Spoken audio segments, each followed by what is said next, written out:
Hello and welcome to another episode of the Crypto PowerPod, which is sponsored by Decrypting, the Web3 affiliate layer. And joining me today, I have Lluis from idOS. So welcome to the PowerPod, Lluis. Hi, very happy to be here. Fantastic stuff. For those that haven't joined us previously, we've got 20 questions, 5 which are specifically based around the project.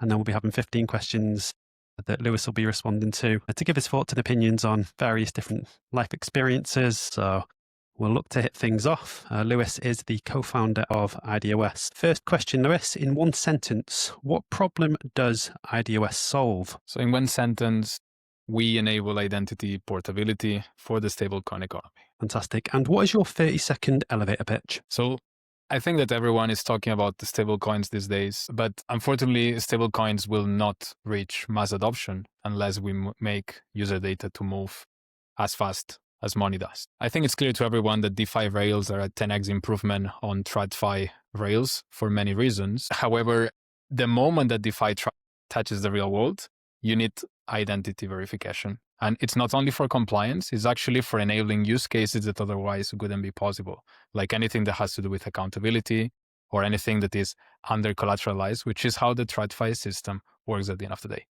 And that's what we do at idOS. So we just want to enable user data to move in a privacy-preserving way, in a secure way, as fast as money does in DeFi. If you had to explain idOS to your grandmother, how would you do it? I mean, since you're mentioning my grandmother, I would say that idOS is like a purse that you have inside your computer where you can store your ID card and share it with others. Yeah, nice and straightforward. I feel that's probably the biggest adoption curve that we have to tackle in this space. I mean, my grandmother is like 96 or 97. So if she gets it, then I think we can reach too many people. Yeah, that's the aim. If she can get it, everybody gets it. So what is the biggest misconception that people have about what you're building? So I think the biggest misconception is that we are not creating a single ID passport for Web3. We're actually creating the digital vault where you can add your data and then share selectively. And I think that this comes from the fact that many projects try to do that. Like they said, this is our standard. This is the standard everyone will use. That's not what we're doing because it has not worked so far for a reason. And I think that what you need to do is to make sure that you build something that everyone can use. Yep. And I'll be honest, I've signed up my KYC with idOS. I really see the value proposition here. I must have done KYC maybe 10 times this year through various different projects because none of them are connected, none of them sync together. So there is a significant pinch point in the space, and it's quite a big frustration as well. That's the problem, is that anyone that is telling you that just do this KYC and it will work everywhere, they are lying to you. Because there's no one KYC. There's a lot of differences in geographical restrictions or different companies that need different things. So at the end of the day, what you need to do is to find some standardization, but let people choose which are the ones that they want to accept and adopt going forward. Yeah, definitely. And I've seen that firsthand, so I completely agree with you. Give us the alpha on idOS. Why are we using it and what's potentially coming in the near future? So I actually think many people will be using idOS in the next months, and they will not even notice that they are using it. We're a little bit in the back, so we like to call ourselves the data plumbers of Web3, on the idea that we are behind many apps and how they share data between different services and different applications that they have as well. But you are likely to be using idOS in some months of now if you're working with some of the largest stablecoin neobanks. Perfect. So adoption at scale without people even realizing they're doing it. Similar to the internet. People use the internet, but they don't necessarily know how it works behind the scenes. Yeah. I mean, when you reach there, you know that you actually have reached into a mass adoption state. Like maybe just to share one point that I think is interesting. We were talking to Nicola Plekas, which is the VP of payments at Ton. And I think we have an interview in our X if you want to learn more about it. But he was exactly saying this point, which is that people are talking about on-chain and Web3 as a technology. The moment that we will know that we have made it is when people will talk about it as Rails or as not in the technology parts of it, but as the change that it creates to the economy, to the culture and everything. And I think that we are pretty soon to that. Adoption and transition into something that just feels right for them is it has to come naturally, and that's the the biggest thing with this space. Exactly. Now on to the more personal questions, Lewis. What's something you've changed your mind about since starting development? So maybe on the identity side, and I touched a little bit on these before, but I have changed my opinion on this idea of creating an identity, a digital identity standard that everyone will use. Whether it's an ERC type of a standard or it's a DID standard, it doesn't matter. I think that this is not what we should be trying to build. Identity is very big. Digital identity is very big on the internet. Everyone has an identity. So I think that any company that is trying to create the single standard, it's meeting a little bit an act of hubris. So what I think that we need to do is to work out a system where you can have multiple standards and then usage is going to determine which ones are the ones that eventually prevail. So almost like a foundation with blocks built on it too. Exactly, yeah. I mean, that's how Web3 was built, right? This is this concept of composability and building open source, and then we will build the stuff on top. I think that we should apply the same that we did for money and more the economy, we should do for data as well in Web3. Yep. Things that have been proven. It makes sense again. It makes perfect sense. Which founder do you secretly want to grab a coffee with? So to be honest, I think that I would actually like to grab coffee with my two co-founders, Giulio, and just talk about something that is not related to work. We have been pushing pretty hard for very long. And I feel that most of our interactions now are always about, okay, what is the next thing or what's the strategy? What should we be doing today? And I would actually enjoy some quality time with them. If you are pushing me to choose someone from outside of idOS, I would really like to chat with Patrick Collison from Stripe. I think that they made a very big strategic change to go from, or be the first ones to make a very strong bet on moving from the TradFi fintech rails into the open DeFi ones. And I think that they had this fast mover advantage, but it's not only that, it's that they did it very strongly, like acquisitions that are above $1 billion when everyone was like, okay, these people are crazy. Why are they doing this now? They are very established already. Why they want to go into this? So I think it would be very interesting to talk to him into what is his idea on the a little bit longer term and how does he think that what we're building now with the stablecoin is going to impact the whole financial system. It's quite interesting. I think stablecoins have caught quite a lot of people off guard. It wasn't a narrative or a vertical that was really spoken about across the space, even 6 months ago. But I think everybody's starting to see the value now. You know what happens with the stablecoins? The problem with the stablecoins is that they bring a lot of value, but they are not that hype, right? Because they are stable coins, which means a lot of the speculation you don't have the speculative element there, unless you basically would focus on the infrastructure around the stablecoins. But I think that that's what made it take a little bit longer until they got the spotlight that they have now. Just the light bulb moment where people realize that there's quite a lot of yield and value to them rather than speculative 100x's. Are you a breakfast person or do you skip it entirely? It's interesting that you're asking me this question because I skip breakfast my whole life. But a couple of weeks ago, I started having breakfast every morning. And the reason is because my coach told me that I should start doing that to have more stable levels of sugar throughout the day. So now I guess I am a breakfast person. Good stuff. Yeah. And who do you go to for actual life advice? So not crypto advice. I think you find life advice from just talking to people, and usually when you are not really expecting it. I think that if you are open, honest, you share your opinions, concerns, what excites you, then is when you actually hear stuff that makes you think and that impacts your life. So in general, I'm just trying to be quite open-minded when I talk to anyone, and you find life advice in the place that you least expect it sometimes. I think that's a great perspective, and I like that. What was the last thing you bought that wasn't a necessity? I think it depends who you ask, but I would say that the last thing I bought was flowers for my wife after she came back from a 3-week trip and I had not seen her for a while. So if you ask her, probably she would say that was definitely a necessity. But yeah. Nicely done. Got to keep the wife happy. What's one conspiracy theory that completely blows your mind? Definitely the one that we live in a simulation. And the reason it blows my mind is because there is some scientific or statistical demonstrations about it. So it keeps me awake at night sometimes. I try not to look so much into it and enjoy life. And following on from that, what's the favorite internet rabbit hole that you've gone down? Also many. Lately, I got quite a bit into sports and nutrition science.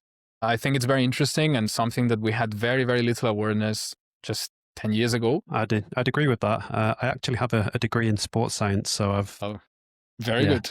A good 3 years that's definitely guided me over, I'd probably say, the last decade or so, just in terms of nutrition and keeping healthy and active. But as you said, there's a lot of layers to it as well. If you start going into that rabbit hole, there's a lot of myths as well. Like there's a lot of lies, and which I think is not misinformation. Is, I don't know, some people that try to get followers online with things that are not true, but the science is there. There's a lot of, as you say, there's a lot of research actually being published. We know what works, what doesn't to a large degree. So pretty interesting. I think it's when you start getting into the little nuances of it, it starts to become a little bit questionable depending on who's done the research and how they're delivering it. What's the best live event that you've ever been to? I am going to go with an Iron Maiden concert that I went to in Valencia. And this was actually a while ago. I could say this was 2012. I don't remember. But around then, that was just incredible. What was it? Just the atmosphere? Yeah, there were 20,000 people. It's a very good weather. I think at that time, Iron Maiden had not released a new song for a while. So that was very exciting. Yeah, and I mean, the fact that you're pulling up from over a decade ago means it's definitely resonated with you. So yeah, it's really a happy memory I have. So yes, good stuff. What's something in crypto that everybody loves that you're just not that into? I don't like anything that focuses on making more money from money. So there's a lot of DeFi use cases like PERBs and 100x leverage and all these things that I think that's not for me. That helps the deregulated casino to go forward, and I don't think that that's why the technology was created initially. I agree it can help for adoption because it attracts many people. Everyone wants to get rich fast. I think that we should be focusing on actually replacing the legacy traditional financial system that we have to have something that is more inclusive for everyone and more efficient than into those type of projects. That's fair. Little sub question. Liquid staking and restaking, is that the same category or is that kind of an in-between? No, I think that's actually much more interesting because staking adds a value into Web3. Basically, if you can stake, it means that you're making a strong commitment to say, I'm backing this project and I'm putting my funds or whatever is it here. Making that liquid, it enables you to make that claim at the same time that you also can keep having liquidity for helping or promoting or pushing other projects in Web3. This being said, we need to be cautious about it because at the end of the day, what we're doing is we're creating derivatives. Yeah, no, I think great insights there. And yeah, I know a number of people that like to loot Ethereum 5 or 6 times over. So it's, it is a house of cards potentially if the bottom layer goes. If you weren't the founder of idOS, what do you think you'd be doing? I would probably do something completely different. So I could try for a while to be outside of tech. I could probably do something related to hospitality or restaurants or something like this for a while, more local type of business. I think that Web3 and technology is a very interesting space, but at the same time is very cyclical and very demanding mentally. So I think I could try just something different for a while. Yeah, I think that's fair. And just restaurants, is it something specific in terms of cooking or hospitality? It's just what I enjoy on my free time is to basically experience this type of things. So I could go that way. My family also had restaurants and worked on the hospitality travel industry for a while. So it has always been something that is close to me at home. So that's why I always felt it would be interesting, but I went a complete different way, more into the business side. I mean, just as a little bit of quick background, but I studied business and economics. Then I went directly into management consulting. Then from management consulting, I went into venture capital. And from venture capital, then I went into funding idOS and more on the tech side. So I tried different things, but they have always been very focused on the business side. So I would like to try something different as well. It's always good to see kind of people's transition from other roles into the position that they're into as well. So interesting background. What's a skill that you've had to learn the hard way? I would say 2 skills related: patience and consistency. I think that what takes time to achieve, it also takes time to go away. and vice versa. So sometimes you might get lucky with something, but you might be unlucky. And then you say it's luck, but usually it's that you haven't actually put the fundamentals. And obviously loving what you do as well and being passionate about it has a huge part to play in that. It's very hard to be consistent in something that you just don't want to get up for every day. Yeah. That's true. I don't know how some people can do that. I think it's very hard to push unless you're passionate about what you're doing every day. That's a requirement for me, for sure. Do you have any weird superstitions or pre-meeting rituals? I don't have any superstition or rituals, but there's something that I do, which is when I travel now, before I enter a hotel room, I actually knock twice. The reason I do it is because my wife does it. And to be honest, I don't really know why she does it. But now I also do it when I travel alone for business or anything. A learned behavior, or maybe a comfort thing? Yeah, it takes 1 second. And if I question, should I do this? Should I not do this? It takes 2 seconds. So it's less brain cells put into just knocking twice in the door and opening it. What's your most irrational fear? Or do you have any irrational fears? I'm not sure it is irrational, but I don't like darkness. I feel you're in a situation where you don't have all your senses about what's around you. So you have very little control in some situations. So I don't like being in complete darkness usually. That's the only one I would say. That's quite logical. That makes sense. Yeah. What's a technology that you wish existed right now? So something that's potentially 12 months away, 3 years down the line, or maybe even longer. I mean, I hope it was 3 years down the line, but probably it's much longer down the line. I always really like teleportation. I think it's a very interesting technology. It seems that it can have some harm to humans though. The way at least we think it could work now. Always being very interested about quantum technology, and it's something that's very hard to get our heads around because it doesn't follow the laws of physics that we are taught usually or that we see around us. But I think that quantum computing is very interesting. I'm also very afraid of it though, because we don't know to what extent it can change the rules of the world and especially the internet. And it's not only about basically breaking encryption or any issue that could have into blockchain specifically, but it's more about changes that could happen very quick that nobody is actually really expecting. Yeah, it's an interesting one. Everything I read on quantum computing, everything I see, it's always about breaking Bitcoin and breaking blockchain. Yeah, I actually think that that's much harder than it seems. I was reading some stuff about this specifically, so that is apparently not that easy of a use case, and there's already quantum proof encryption that will take much longer to be solved, but it's more about everything else, like just bringing it to data, for instance. You were saying that you did KYC 10 times in the last year with 10 different companies. I don't know what are the security systems of those companies. I don't know if they follow encryption. They very likely don't have quantum proof encryption. Yeah, and your biometrics is probably the most valuable data that you can own. It's data on yourself, so... Yeah. By itself, it's not very strong, but as a unique link to you is. So I think that we need to be cautious when we build identity systems that also rely on biometrics. Absolutely. Final question, Lluis. What's next for idOS? You will see very soon, but we so far have been talking, and we say this portable identity for the stablecoin economy. In practice, if you go to app.idOS.network now, you will see identities. You will see, self-custodial, secure, privacy-preserving identity, but you haven't seen yet this portability for the stablecoin economy. And I think that in the next couple of weeks, you will see some updates on this and actually showing a use case in action on what it means to own your data, verify once, share anytime. Okay, so some very exciting stuff coming towards the end of October then. Yeah, we definitely are excited about this. We have been more than a year doing this specific thing, probably even almost 2 years building this specifically. So it's going to be very exciting when we release it, or at least I hope so. And for those that potentially aren't following idOS on social media as well, they've got a very active Twitter account.